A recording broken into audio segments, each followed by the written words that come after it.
chat that's on there? No, it's not. Do you want to try? I'll just change scenes. Okay.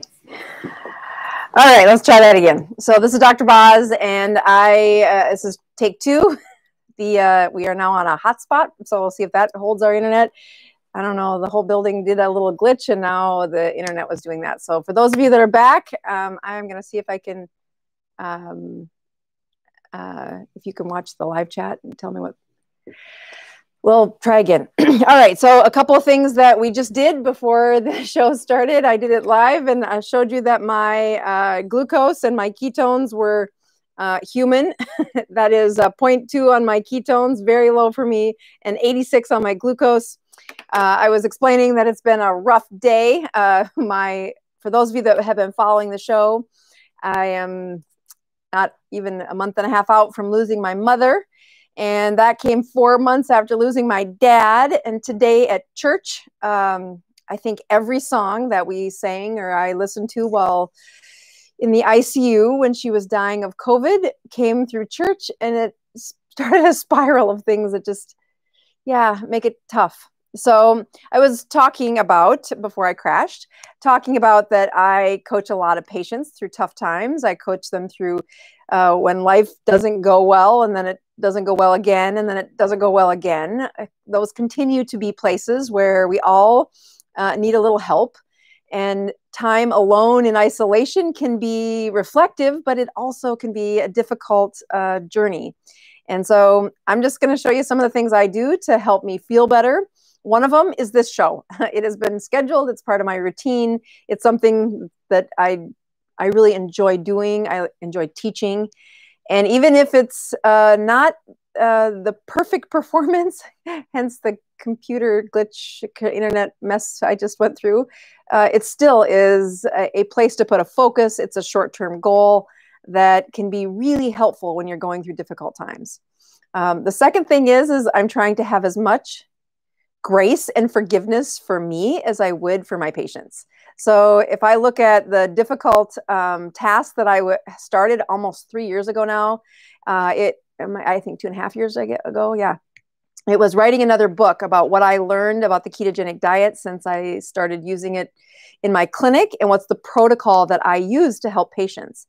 And through that, there's been an online course, and I have this book that is a huge goal of writing down and telling it in a way that is compelling, using one of the patient's stories to tell an example what the lessons were meant to do, and how this particular patient struggled. He had tough times, and how do we get through those, and using that as a teachable moment for an audience. Well, the book is written. I said this on the first go around, but I finally wrote the last chapter this past weekend. I had the outline written for I think I had 4 outlines written actually. I kept trying to figure out, how would I end this book? How do you wrap this up? And as I edited this last time, I've been audio recording the chapters. There's 30 chapters in the book. I just finished chapter 15 and probably will record chapter 16 tonight, or maybe first thing in the morning. And so I'm over halfway done at audio recording, but it's that really deep edit of a book when you audio record it. And this past weekend, I finally wrote the chapter. I do think it turned out well. I'm really excited. The book is way better than it was 4 months ago. So I had this goal of having it done in July. I don't know why July. I just had this goal. And with COVID and some of the hiccups that happened in my clinic and my, family and life, and then my dad died in June, and then my mom died a month ago. So there's been lack of brain power. Like, I'm used to rolling through stress, having a good support system, having a stable routine. And I think it's the opposite of that over the last 5 months, that every time I feel like I have a routine, something else went wrong. So how do I get through it? I set little goals. So today's show, even with its hiccups, is a little goal. Looking at, clicking through the checklist of how do you publish a book and how do you get these things done. I give myself credit for doing the little things. So when you're going through stress, it's easy to get stuck, to get sunk, to have lost hope of reaching a really big goal, but giving yourself credit for the little steps along the way is actually really important for rewarding the dopamine, rewarding the little steps, and finding pleasure in the journey. And then there's ketones. The other thing is fuel your body in a way that isn't inflammatory, that doesn't make my brain slow down, but does help. So on the last recording, the one that messed up, I mixed in some ketones, and I'm going to drink those throughout the show. We are going to pick up where we left off last week on some mitochondria. And again, my assistant, Jack, and I have been working on these slides for literally 6 months, or I've been thinking about mitochondria for 6 months. He and I have been working on this delivery for, I don't know, feels like forever. But so we have a really good show. If you watched last week, we also had a lot of animation in that presentation, and we did re-upload that. There were some hiccups with how much animation slowed down the delivery. So if you want to rewatch that, I think the re-upload is much smoother, and the animation's worth watching. It took us a long time. But tonight has some pretty good animation. We're going to review a little, and then we're going to build on what we learned last week. And then I have a couple other announcements. And they are some easy things, but mainly I have some good news. So today it was been a tough day for me. The church songs wrecked my intentions of how can I just keep trying and keep going, and I am, but it was hard. And then I got some announcements over today that, I don't know, I'm just here to say thank you. So check this out. So this is a picture. My mom and dad I grew up in this town of like 800 people, and that's the little church that I went to forever. And I don't know if you can see that slab of cement that is on the parking lot there. That used to be mud. And although this is only about a fourth of the parking lot, one of their endowments, my dad and my mom were both trying to put efforts towards a parking lot that has cement in it instead of gravel is what it was supposed to be, but in South Dakota, enough winters soak into the gravel and it becomes mud. So the church has at least about a fourth of the parking lot done. And I just want to say thank you for anyone who has given even $5 to that efforts.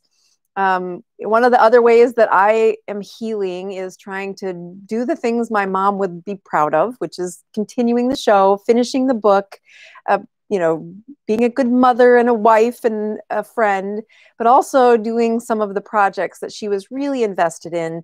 And there's hardly a bigger place where she put her energy than her little church. And that parking lot, it's going to make me cry.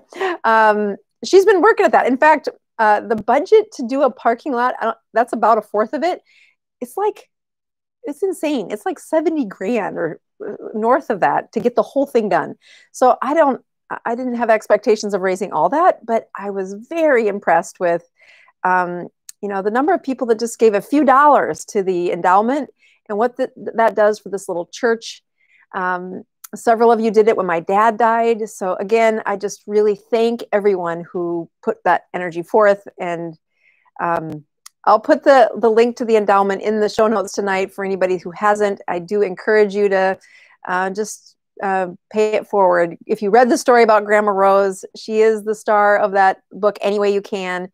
And if you read that and you found value in her story, a great way to honor her life is to help me pave the rest of this parking lot. And I just want to say thank you for those that have helped. Okay, let's go to our keynote.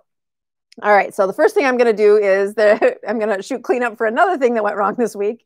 And that is the state of South Dakota on election day voted on marijuana. And before marijuana the vote came out, they asked me to do a 3-part series about the brain and marijuana, something I've done in the middle schools and I've done for a section for Department of Defense. And anyway, I said, okay, I can kind of update the slides and make sure I've got this ready. And I had a 3-part series for the 3 weeks before the vote on, let's talk about the science about marijuana. And unfortunately, the first two presentations went well. And we did the first presentation, and then the second one we kind of reviewed, and then we did another section, and the third one was supposed to be reviewing the first two just quickly, and then going into CBD and the brain. Well, unfortunately, the first two recordings didn't happen, and then the third one actually was scheduled for the day when my mother's funeral was. So I had to postpone it, and this past week, I got back to doing it. So unfortunately, what was supposed to be about a 50-minute talk, we stretched to 90 minutes because the first two recordings had kind of not happened right. So the first Zoom link we put out there, a couple hundred people watched it, but it had everybody's email on the side of it. And so we had to reformat that. And now we have a new plan. So I'll put that in the show notes as well. If you can copy and paste the link. Okay, perfect. That should be in the, my helper. Just put that in the link there. If you want to watch this, I had a lot of people write in, is why I'm trying to do this. And you can't go to bosmd.com/shop. That's not going to get you there. You got to go to the link because I'm helping this prevention coalition. That's who asked me to do the lectures. They didn't have the ability to clean up the slides and get it into a place where you could all watch it. But they do need emails to get funding. And so when you look at that link, it's going to ask you for your name and your email. And those names and emails are for sending you a survey saying, did you get anything out of the lecture? So don't be intimidated. You're not going on a spam list. And I'm sorry for the folks that we put the Zoom link out and it had everybody's email on the side. We have taken that down. You can't watch it anymore. But this is the replacement for that.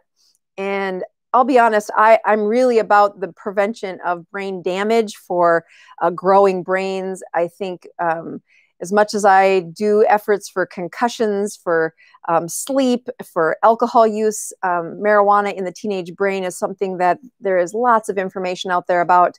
And I try to do this in a way that I do the rest of my talks, which is helping to explain it in a way where teenagers should get something out of it. But also if you're a coach or a teacher or a preacher or a youth pastor, or even just a grandparent or a parent and want help with a conversation about what does marijuana do to the brain, I think the lecture turned out great.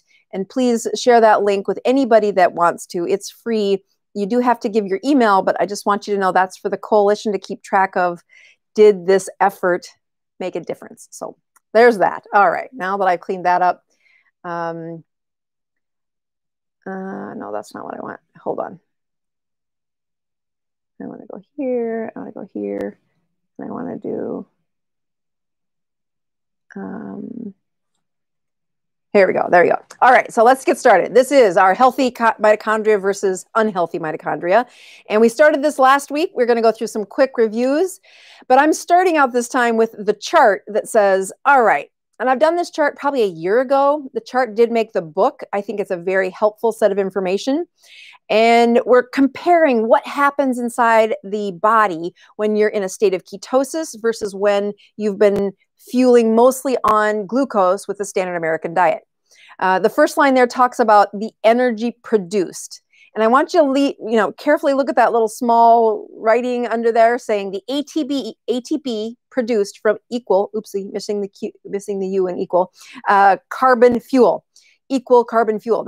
That's a code for, we're not just saying what happens when it goes through the electron chain transport, but if you're looking at carbon to carbon output, what are the energy differences? And when you break it down to its like comparable units, it's almost 2.5 times as much energy that is created in a state of ketosis, a constantly fueled by ketone setting, as opposed to a glucose fueled setting. This is partly why patients and people say, oh, I feel so much better when I'm in ketosis. Getting there is hard, but once they're there, they do have a higher sense of energy. We're going to unpack that a little further on the mitochondria level in a minute, but that isn't fake news. That actually is very real. When you look at oxygen needs, you're also going to see that that is a lower amount of you can do more with less oxygen, is how I like to explain it to patients. When you're in a state of ketosis, you need a higher level of oxygen delivery to not only turn that glucose into energy, but also to oxygenate the cells. Next, we talk about vitamin needs. The vitamin needs in my ketosis patients that are healthy. They don't have a lot of replacement. I'm really careful not to say that about K2, D3. The K2, the vitamin D replacements, D3 specifically, is a super important part of anybody trying to prevent COVID. My kids and I and my husband take this every morning. Super important to keep doing that, especially till this pandemic is over. The rest of these, the digestive secretions, the volume of food, how much water is needed in the body, the protein needs, carbs, energy storage needs are all outlined here. And I've gone through this before. I do want to highlight the carbs needed in a body. That's the mandatory carbs is 0. I've had this discussion before, and it can kind of flare up a few folks, but you do not need carbs. Your body will find those resources if you don't eat them. Standard American diets, I've had patients north of 600 carbs a day, and they are not healthy. They are having a heck of a time. Transitioning to a ketogenic journey, they're going to need the book. You got to look at a couple of steps that you do if that's where you start and that's where you're headed. All right, we're not going to dive into that too much. I just wanted to point out this is a very useful chart. If you need a screenshot, that's the place I'd go for a screenshot. Here is a beautiful, healthy mitochondria that we spent a lot of time drawing. But you'll notice there are 2 rings to that. There's the inner folds on the ring, and then there's the outer ring. And mitochondria are found in cells. They are the energy units, that the component that takes fuel and turns it into energy. I like to think of what happens inside a mitochondria as life. When energy stops flowing through your mitochondria, you die. You have to have the flow of energy in your system. When I'm teaching about mitochondria, I'm going to grow them to a super large level so you can see them better. And then we're going to zoom in and focus on what happens in a healthy mitochondria. In this setting, we are going to look at the mitochondria, and it is the cytosol where the area of a mitochondria hangs out. That's just labeling cell information. And these little guys are glucose. You can burn glucose as your fuel through a mitochondria. You can burn ketones in your fuel through the mitochondria, or you could burn fats. So these are your 3 options, and we're not going to take time to unpack those as much as we did last week, but they are there. What comes out the other end, either little bits of energy or bigger parts of energy, is related to what fuel goes in and what else is happening in the cell. So if you look at the health of a cell, we can predict who's going to have higher energy, who's going to have lower energy.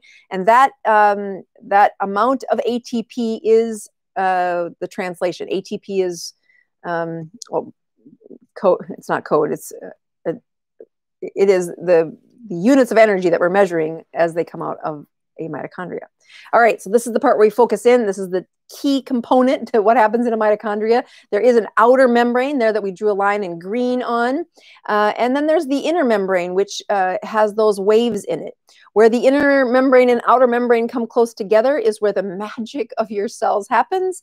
And that's because electrons will flow through this electron chain transport, and they become energy. Okay, so that's the key. Biochemistry is it's enough for the audience that's watching, but it is interesting. I think, I learned this in biochemistry and think I'm never going to need to know this. Oh, those words, I ate them many months ago. All right, so what happens when glucose is the fuel? And this is, again, a highlight. We're going to briefly go through this. We went through this a little more last week. It turns into pyruvate. It turns to acetyl-CoA. Acetyl-CoA is very important for the transitioning point inside the mitochondria.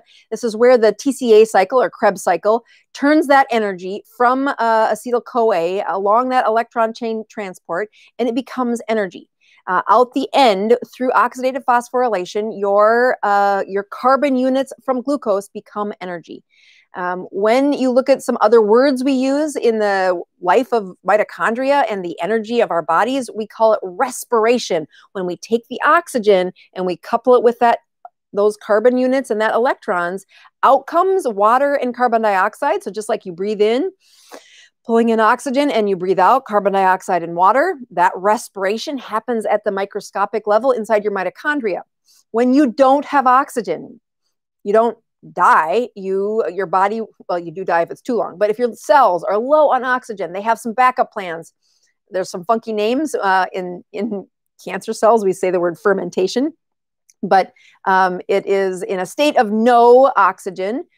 We take that same process, and instead of glucose to pyruvate going all the way through the mitochondrial chain, we turn it into lactic acid. If you've ever been running and your muscles hurt at the first part of a sprint and they say, oh, that's the lactic acid buildup, that's because you haven't got enough oxygen in your body to quickly turn that into energy, yet your muscles are saying, hey, we got a saber-toothed tiger running after us. We have to move.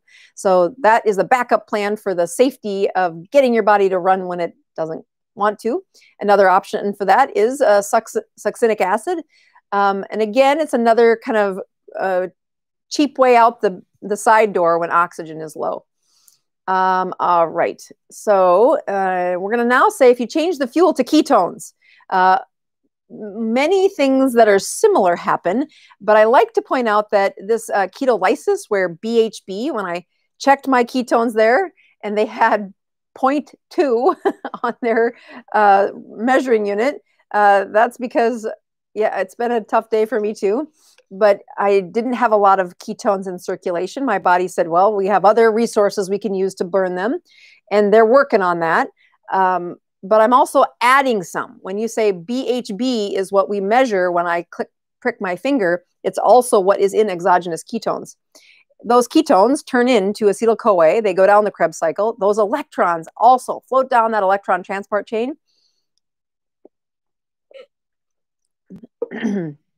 And you get a huge amount of ATP out the other end, a huge amount of energy, and it's in the setting of oxygen, so we call that respiration. Respiration happens with glucose. Respiration happens with the use of ketones in that mitochondria. All right, so for those kids in biochemistry these days, hopefully that was helpful. But the point I'm trying to make is there's a lot going on. This isn't kind of fake news that you feel higher energy when you're, let's see,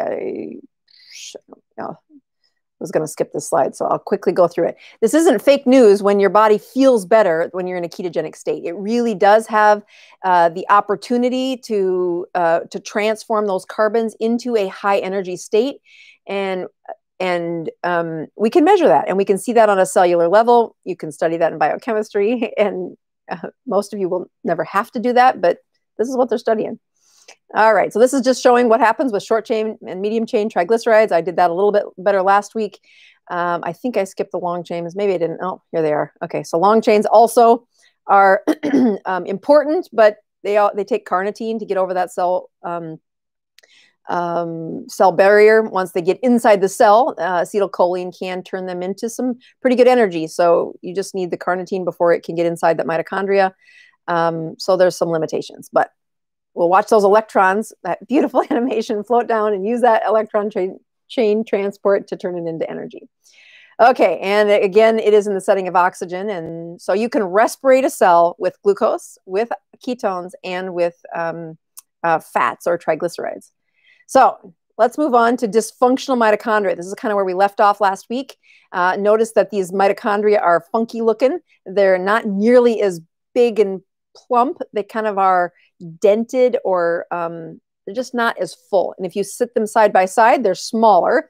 When you look at what bodies show up with less folds in their mitochondria, with smaller mitochondria, this list of disorders, which I went through pretty thoroughly on the first one, are the places that you can see examples of people that don't have great looking mitochondria on a cellular level. It also is a place, if you look through that and say, what is one theme that runs through all of those disorders, is their energy needs are much more volatile. They just can't seem to keep their energy high enough. And in part, that's because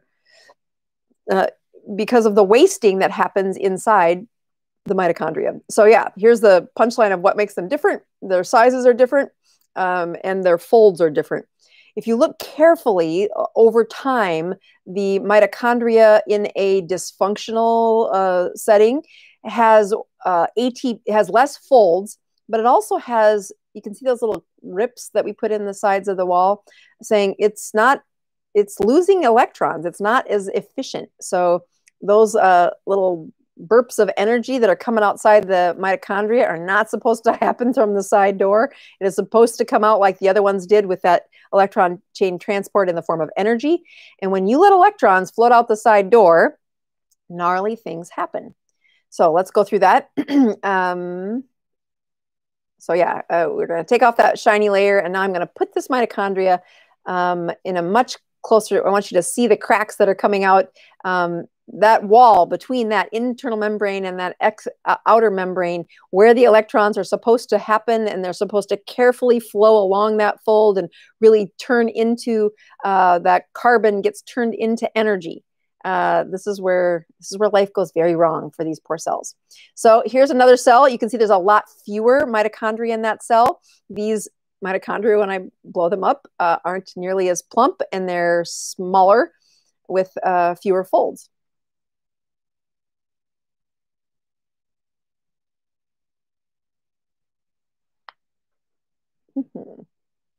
I got swirly rainbow. What do you think?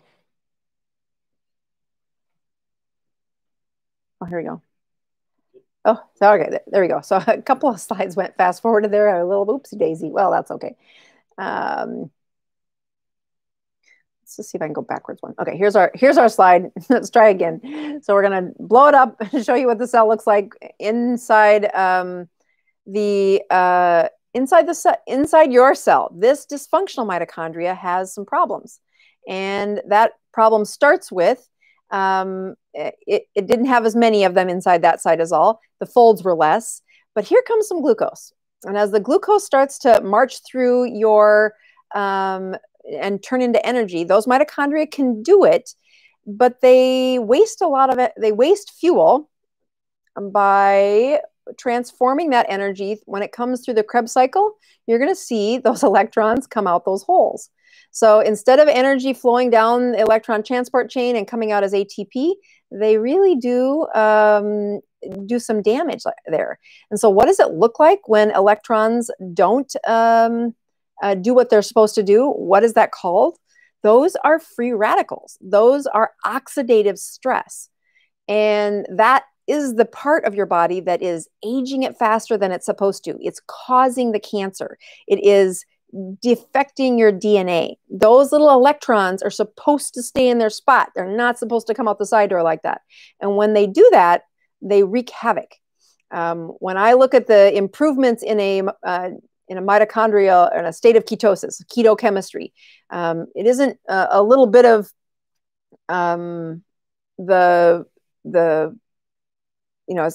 you look at the energy and say, okay, they're better, and their brain does a little bit better job. But what really gets my attention is the stuff that's happening deep within their cells. So when you look at a ketone, when it's presented to a mitochondria that's not as healthy, it can still turn it into pretty good energy. But the problem with that is, as the energy flows down and turns into what should be the electron chain transport, you saw all those electrons kind of get lost, and they went out these little defects in the mitochondria. Once those defects are floating around, there's not as many to turn into energy at the end of the cell. And that is in part what happens to cells as you age, just in general. The folds were lost, some of the mitochondria were defective, but it is possible to heal these mitochondria. So here's our little glucose floating along a mitochondria that's not the best shape, but you can see those electrons zinging out the side door. And we're going to watch to see where those electrons go in just a second. But the punchline I want you to see is it will use glucose. It just, as it uses glucose, as it uses ketones with a dysfunctional mitochondria, the hard part here is what's going on off screen with those electrons.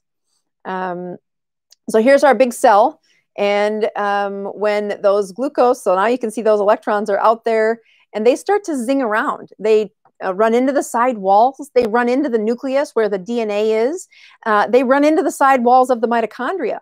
Some of the mitochondria completely get destroyed. So you have even fewer mitochondria now turning those carbons into energy. That is where some of the fatigue comes from in that list of medical problems. But also, as you now ask these defective mitochondria to put out even higher energy, people start reaching for what feels good, which is carbs will give you quick burning energy. It's that the more you do that to a cell, the higher the damage. So if you look at a constant state of ketosis, I'm not talking about I eat a keto bar once a day and therefore I'm in a state of ketosis. I'm saying do what I do, which is either pee on a urine ketone strip or do a blood test to say, are you in keto chemistry?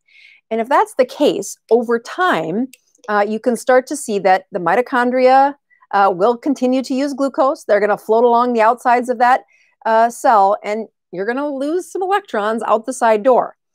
But the amount of energy that's coming out of a mitochondria that is fueling on ketones gets stronger and stronger. And over time, you can think of it as the temperature or the fuel doesn't burn as hot. And I don't know if you noticed, but this cell now doesn't have any defects along the wall of their ketones. The ketone will repair if it is in an ideal setting. One of those ideal settings is a low set of inflammation.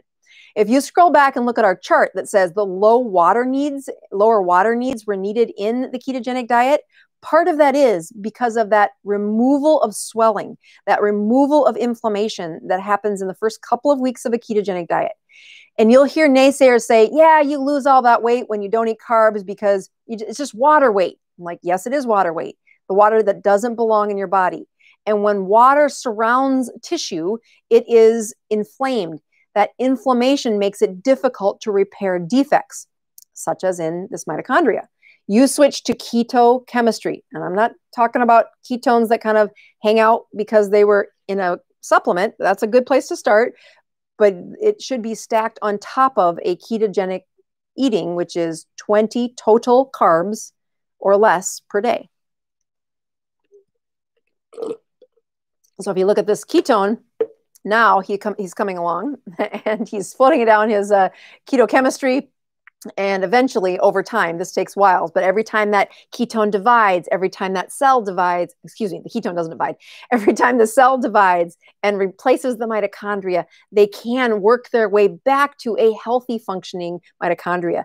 That actually wasn't always known. There is some great literature that's over the last couple of years saying, once you've got defective mitochondria, can you reverse their damage?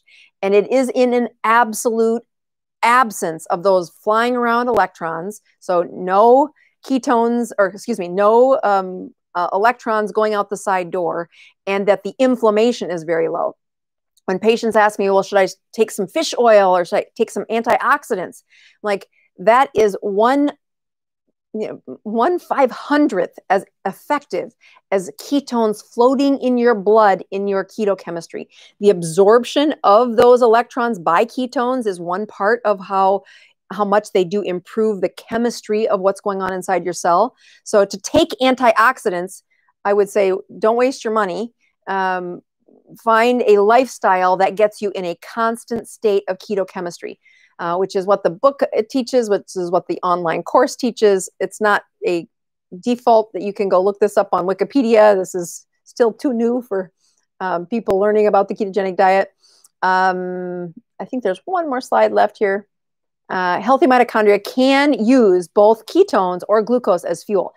So I have a group of wrestlers that I've been teaching more about. Let's just notice this. So here come the glucose. Out the other side, you get some energy. This is a healthy mitochondria. There's no electrons being wasted. And I just want you to notice the size of the energy coming out when they burn only glucose. And this is easy. Your body has to do this. Even my body in a state of ketosis, when I had a tough day today with low ketones, my body will always know how to burn glucose as energy. What is the advantage is when you say, well, what happens when they burn ketones? Well, anybody who's transitioned to a ketogenic diet knows that the first 6 weeks are a little rough. Teaching your body how to burn ketones more efficiently. Like they don't just all get peed out the other end. You actually use them for energy. Notice the size of the energy that's on this one. And that is when ketones go through there, it's almost 2.5 times the energy that's coming out of your cells. That's why your brain feels better. That's why your energy feels better. That's why when I've had a tough day and I've been struggling, I'm like, all right, let's find some things that I know work. And one of them is I'm going to sip on some ketones. I'm going to be nice to myself by not by eating a bunch of sugar, eating a bunch of carbs, which I would have done in the past journey. I mean, we have all felt better with a heavy dose of carbohydrates. It does. That's why it's so addictive. But that doesn't play forward well. It will swell my brain. It will swell my cells. I won't get as much energy out the other side. And I have some goals I want to meet. So tiny little steps in the right direction mean I got to use as much of my brain that I can recruit for the right direction as possible. All right. So I actually think this is the final slide to show you, all right, here's the perfect cell. And that is that a ketone comes along or a glucose comes along, and that mitochondria is flexible. It can use either one to create energy. And as those ketones and glucose flow through that cell, it has a higher output of energy using the ketones. It keeps the glucose in the body low and without compromising what I like to think of as intense flames from only burning ketones or only burning glucose in your mitochondria. Many of you have heard in the past me use that a campfire is an excellent analogy for what happens in a mitochondria. When glucose is being burned in the mitochondria, it's like burning kindling or dry leaves or pine needles, and you put them inside the campfire and they burst up and they're really fun to watch. I mean, you get sparkles in the air almost at how quickly they can burn. But the intensity of that heat is damaging when you constantly use that as your only fuel. It's also exhausting to constantly put those leaves in, constantly put that pine needles on the fire to keep it burning. When you compare the fuel of ketones to a campfire, we think of it as a log. And so the log is constantly burning. Your body, your mitochondria will actually prefer to burn that over the glucose once you get keto adapted. And that means that you have this strong, stable energy that's going to sustain you if you don't put a bunch of carbs in. Now, when the carbs come in, you'll burn them. But the baseline energy is coming from those ketones that also flow through that cell. So this is a kind of geeked out part of the ketogenic journey, but I really think when patients say, why do you use the ketogenic, let's see if I can go back to here. Why do you use the ketogenic diet and why have you stayed on it for so long? I've shared several times that it's for the brain power that I like it. I like the improved concentration. I like the stability of energy delivery. And when I'm saying all those things, what I'm thinking about is my mitochondria don't flash flame. They don't go on and off and on and off and on and off. And as a result, that process becomes, you get better and better at producing the energy, at recruiting the energy. My ability to, I have 0.2 today. That's real. I'll recheck it here after taking some ketones in a can. I can tell you I feel better, even with all the stress.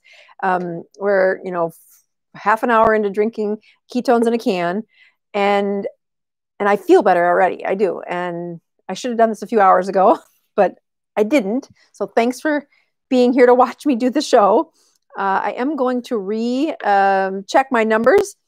Do you have the chat open that I can see what they're saying? So I can't see the chat on this side, but I'm going to try to open it up and see if you guys can put out a couple of questions that you might have about the let's see here. Hold that for just a second while I check my numbers. You're just going to have to stand there for a second. All right, we have a real live a human end table. All right, I'm going to check my numbers and then I will read some of your questions. I usually have them coming up on the side, but when I restarted the program because of the glitch, it didn't work out so well. I forgot to do that. All right, so here is my sugar at the end of the hour. So 86, and we're counting down ketones. And what do we got? So yeah, 0.2 to 0.6, that's better. And if I would check it probably in another 20 minutes, we might even get up to a full 1. So this is me keeping it real, that sometimes life gives you a sucker punch. And that was today. So I'm going to look at some of the questions here. Why is it that I get insomnia 3 weeks before, or 3 weeks after being in ketosis? So that is Miss Tabby M writes that in. So 3 weeks in is actually a really important time. So if you look at the keto continuum, which is the name of my book that's coming out, but it's also this flow of what happens in the human body as you become keto adapted. The first 2 weeks, I say it's the time where chemistry carries you, that 2 or 3 weeks. And your body will go from eating every couple of hours, burning glucose through your mitochondria. And as you transition to 20 carbs or less, the first day or first 5 days of producing ketones, most of those ketones are going out your kidney. You're just peeing them out. Your body says, hey, we've got this great fuel. And the cells are like, I got to figure out how to use that. And, getting them into the right spots, getting them into the brain requires a receptor that you got to kind of wake up. And those do take a while, but it's about 3 weeks in where you have upregulated those receptors in your brain. And you have gone from a fuel that was all glucose in your brain to now glucose and ketones. And the first few days of it's a little like, wow, I have so much energy. And your brain fuel is a little high. It goes away. Your body settles down. But it's about that time that it takes to kind of turn on those receptors they call it upregulation, meaning take them out of hibernation, if you would, and get them to use. Your glucose receptor, which means it takes glucose from the blood, lifts it over the blood-brain barrier, puts it inside the brain, and then it goes to the astrocytes and then the mitochondria inside those cells, and it burns it as energy. That's happening all the time. That never turns off. You'd die if you didn't do that. But if you don't have ketones around, the number of little transporters get fewer and fewer and fewer. So when you add ketones back, the first week, the cells outside your body's going, hey, we've got all this fuel. Why is it, and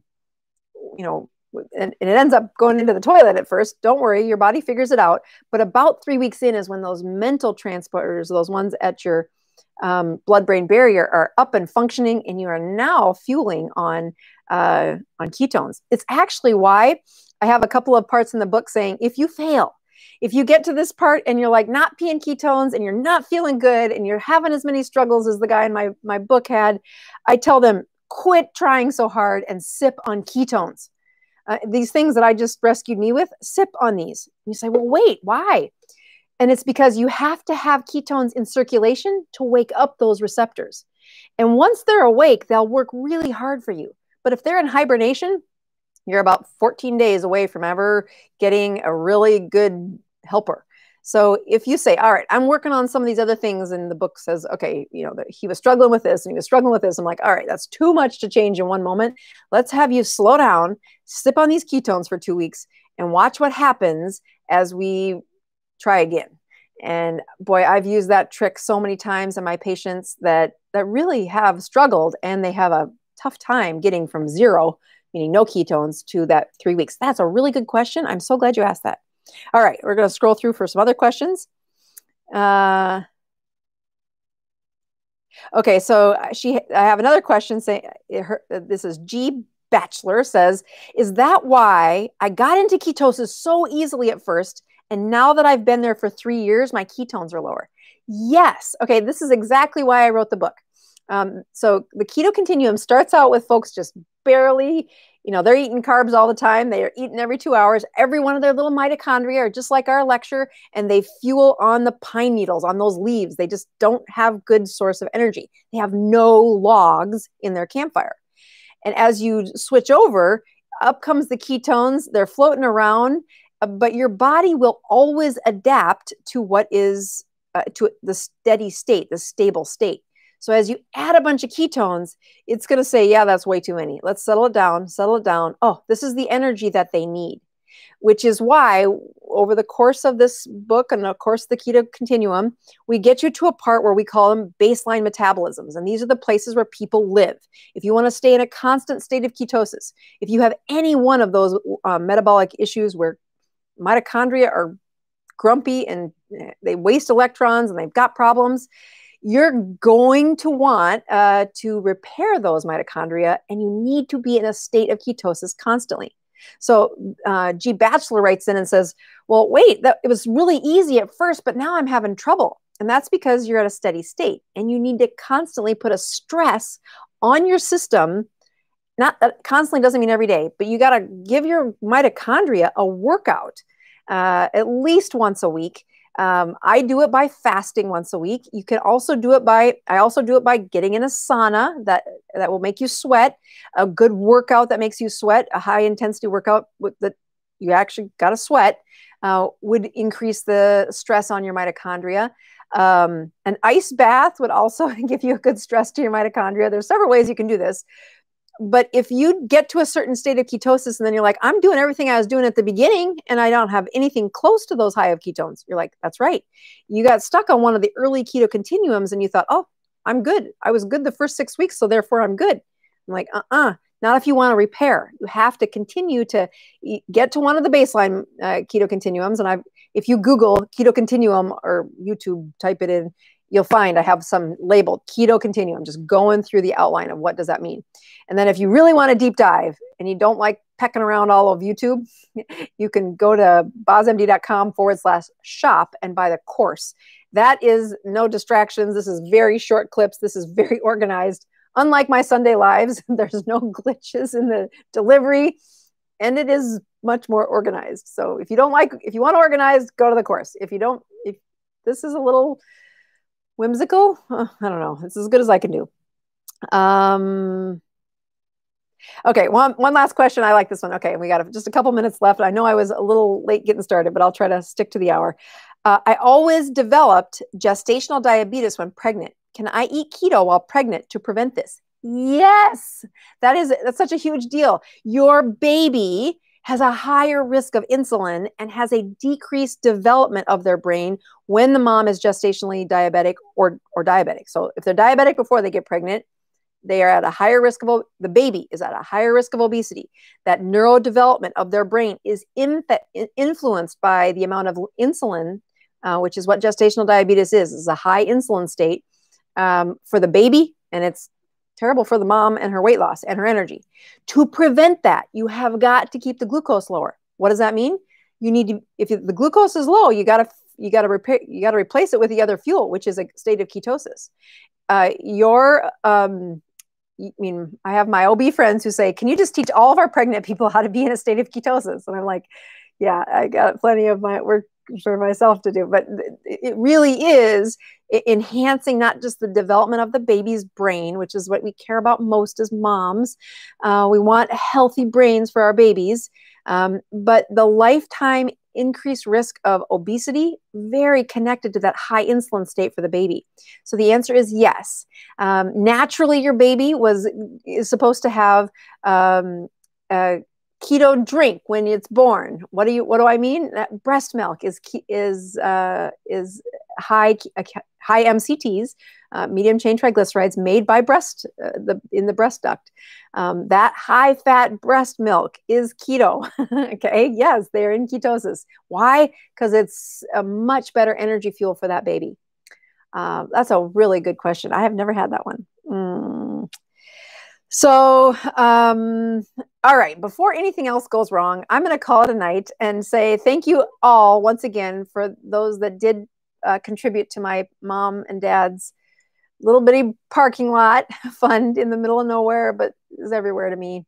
And I just want to say thanks for the grace on the hiccup at the beginning. I will keep trying. I will keep forgiving myself and trying again. And we are here each Sunday night, improving your health, one ketone at a time. See you next week, everybody.